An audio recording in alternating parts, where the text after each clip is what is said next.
जब अहंकार अपनी सीमा पार कर देता है, जब देवता भी मर्यादा भूल जाते हैं, तब जन्म होता है विनाश का। यह कहानी है महादेव के सबसे भयंकर रूप की। यह कहानी है स्वयं समय के स्वरूप की। यह कहानी है काल भैरव की। ब्रह्मांड शांत था, ग्रह अपनी गति से घूम रहे थे, देवता अपने अपने लोकों में स्थित थे, सृष्टि व्यवस्थित थी, संतुलित थी, और इस सृष्टि के रचयिता थे ब्रह्मा। धीरे धीरे उनके मन में एक विचार जन्म लेने लगा, मैं ही सृष्टि का कर्ता हूं, मैं ही इस ब्रह्मांड का निर्माता हूं, मुझसे बड़ा कौन? विचार भावना बना, भावना विश्वास बनी, और विश्वास अहंकार में बदल गया। एक दिन देव सभा में ब्रह्मा ने घोषणा कर दी, इस ब्रह्मांड का सबसे महान देव मैं हूं, मुझसे ऊपर कोई नहीं। सभा में सन्नाटा छा गया। विष्णु शांत रहे, देवता एक दूसरे की ओर देखने लगे।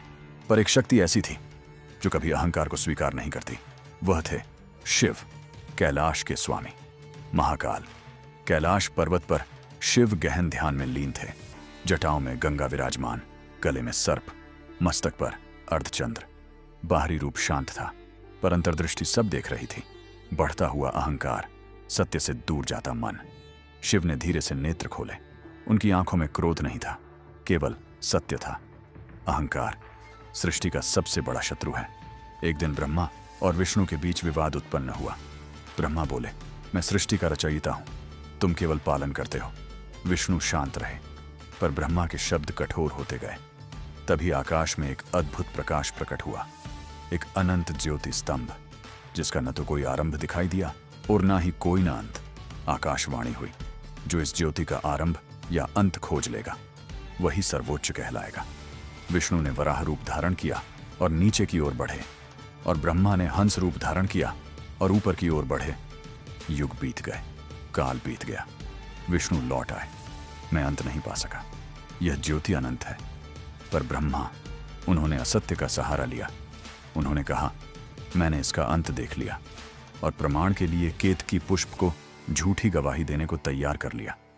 तभी उस अनंत ज्योति से शिव प्रकट हुए, तेज इतना प्रचंड कि दिशाएं कांप उठीं। ब्रह्मा, तुमने असत्य कहा। देवसभा थर्रा उठी। फिर भी ब्रह्मा ने स्वीकार नहीं किया। अहंकार अभी भी जीवित था। तभी शिव के ललाट से एक भीषण ऊर्जा निकली। आकाश का रंग काला हो गया, बिजलियां चमकने लगीं, धरती कांप उठी, ऊर्जा आकार लेने लगी।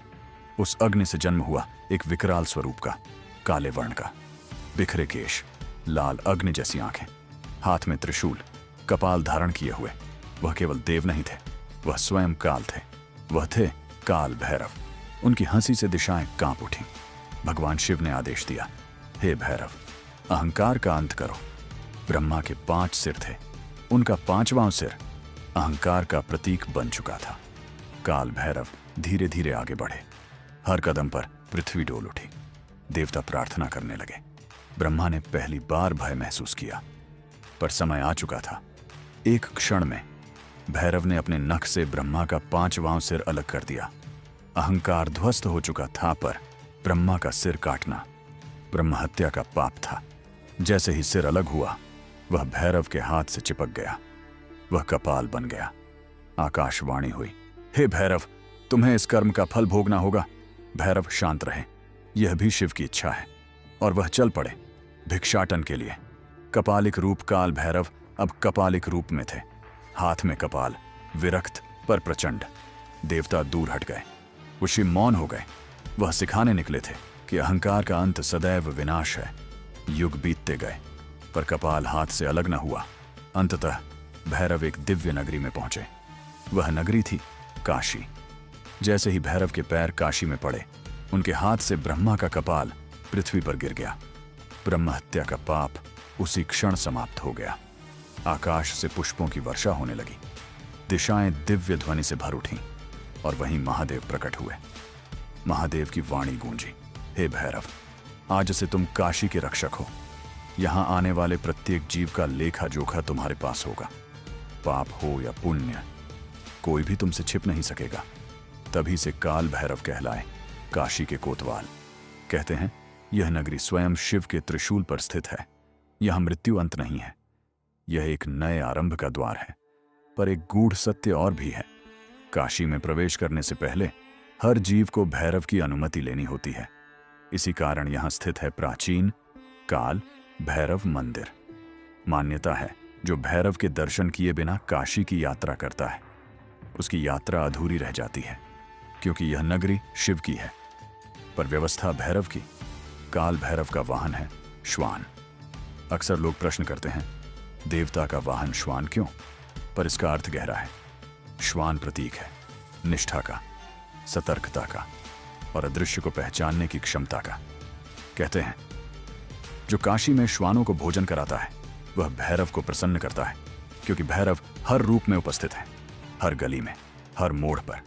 काल भैरव समय के स्वामी काल अर्थात समय, और भैरव अर्थात भय को दूर करने वाला। इसलिए काल भैरव केवल विनाश के देव नहीं हैं, वे समय के स्वामी हैं। जन्म से मृत्यु तक हर क्षण उनकी दृष्टि में है। जब किसी जीव का समय पूर्ण होता है, सबसे पहले संकेत भैरव तक पहुंचता है, फिर समय अपना कार्य करता है। कोई उनसे आगे नहीं निकल सकता, कोई उनसे छिप नहीं सकता। ज्योतिष परंपरा में काल भैरव का संबंध शनि से भी माना गया है। शनि कर्म का फल देते हैं, पर भैरव न्याय की अंतिम सीमा है। जो व्यक्ति शनि के प्रभाव से भयभीत हो, वह भैरव का स्मरण करे। कहते हैं, भैरव का नाम ही भय को नष्ट कर देता है। मार्गशीर्ष मास की कृष्ण पक्ष अष्टमी को मनाई जाती है, भैरव अष्टमी। यह वही तिथि मानी जाती है जब भैरव का प्राकट्य हुआ। उस दिन काशी में भक्तों की भीड़ उमड़ पड़ती है। मंदिरों में दीप प्रज्वलित होते हैं, काले तिल और तेल का अर्पण किया जाता है। रात भर एक ही मंत्र गूंजता है, एयुएम काल भैरवाय नमः। मान्यता है, उस रात्रि भैरव अपने भक्तों की हर पुकार सुनते हैं। शिव के इस रूप के केवल एक ही स्वरूप नहीं है, उनके 8 प्रमुख रूप हैं। अष्ट भैरव, प्रत्येक रूप की अपनी दिशा है, अपनी शक्ति है, अपना दायित्व है। कुछ स्वरूप शांत हैं, कुछ अत्यंत उग्र, पर उद्देश्य एक ही है, अहंकार का अंत, अधर्म का विनाश, धर्म की रक्षा। कहा जाता है, एक राजकुमार काशी आया। उसने सुना था काशी में मृत्यु मोक्ष देती है। उसने सोचा, मैं पाप करूंगा और अंत में काशी आकर मृत्यु को प्राप्त हो जाऊंगा, मुझे मोक्ष मिल जाएगा। पर वह काशी के नियम नहीं जानता था। जैसे ही उसने नगरी में प्रवेश किया, एक काला श्वान उसके सामने आकर खड़ा हो गया। राजकुमार ने उसे हटाने की कोशिश की, पर श्वान की आंखें अग्नि समान चमक उठीं। रात को स्वप्न में उसके सामने प्रकट हुए काल भैरव। उन्होंने कहा, काशी पाप छिपाने की भूमि नहीं है, यह सत्य का द्वार है, यहां छल नहीं चलता। अगले ही दिन राजकुमार ने अपने पाप स्वीकार किए, प्रायश्चित किया, और तभी उसे आंतरिक शांति प्राप्त हुई। रात्रि के समय काशी का स्वरूप बदल जाता है। मणिकर्णिका घाट पर जलती चिताएं, गंगा की शांत लहरें और दूर से आती मंदिर की घंटियों की ध्वनि।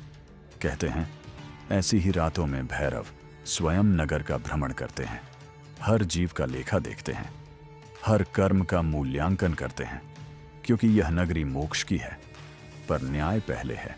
काल भैरव काशी के कोतवाल बन चुके थे, पर एक प्रश्न आज भी गूंजता है, जो स्वयं समय के स्वामी हैं, क्या उनके लिए भी समय प्रवाहित होता है? रात्रि की नीरवता में मणिकर्णिका घाट के समीप भैरव स्थिर खड़े थे।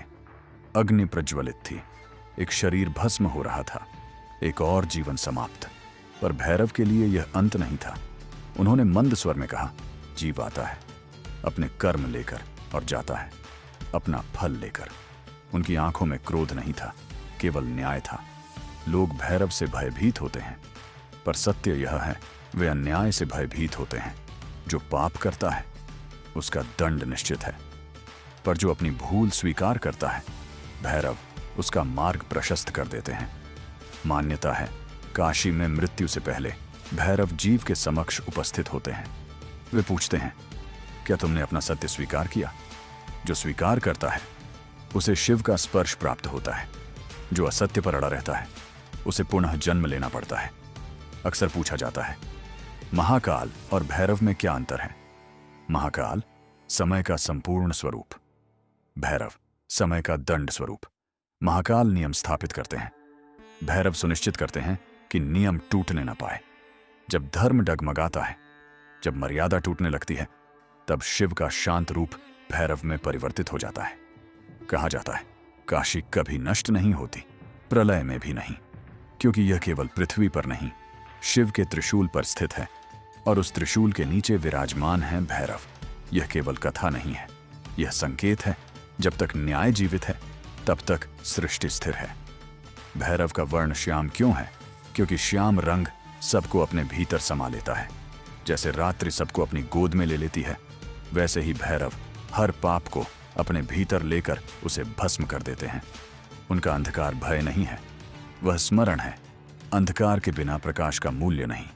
काशी में एक वृद्ध साधु प्रतिदिन श्वानों को भोजन कराता था। किसी ने पूछा, आप ऐसा क्यों करते हैं? साधु मुस्कुराया, मुझे नहीं पता किस रूप में भैरव मेरे सामने खड़े हों। यह कथा सिखाती है हर जीव में ईश्वर है, हर दृष्टि में भैरव देख रहे हैं। एक रात्रि एक भक्त ने पूर्ण श्रद्धा से प्रार्थना की, हे भैरव, मुझे दर्शन दो। अचानक वायु प्रचंड हो उठी, मंदिर की घंटियां गूंज उठीं और उसके समक्ष प्रकट हुआ एक भयानक स्वरूप। लाल नेत्र, हाथ में त्रिशूल, गले में मुंडमाला। भक्त का शरीर कांप उठा। तभी भैरव मुस्कुराए। उनका उग्र स्वरूप धीरे धीरे शांत होने लगा और उसी रूप के भीतर दिखा वही शिव, वही करुणा, वही अनंत दया। भैरव बोले, जो मुझसे डरते हैं उन्हें दंड मिलता है, जो मुझ पर विश्वास करते हैं उन्हें मार्ग मिलता है। काल भैरव हमें सिखाते हैं अहंकार का अंत निश्चित है, सत्य से बड़ा कुछ नहीं। समय सबका लेखा रखता है, न्याय देर से हो सकता है पर होता अवश्य है। हर क्षण जो बीत रहा है वह भैरव का दिया हुआ समय है, उसे सत्य के साथ जियो। जब अहंकार बढ़ता है भैरव जन्म लेते हैं, जब सत्य दबता है भैरव प्रकट होते हैं, जब पाप सीमा पार करता है भैरव दंड देते हैं, पर जब भक्त पुकारता है तो वही भैरव शिव बनकर उसे अपने हृदय से लगा लेते हैं। काल और महाकाल एक ही सत्य के दो स्वरूप हैं और अंत में सब कुछ उसी सत्य में विलीन हो जाता है। अगर वीडियो अच्छी लगी हो तो लाइक और शेयर जरूर करें और चैनल को सब्सक्राइब करना ना भूलें। धन्यवाद।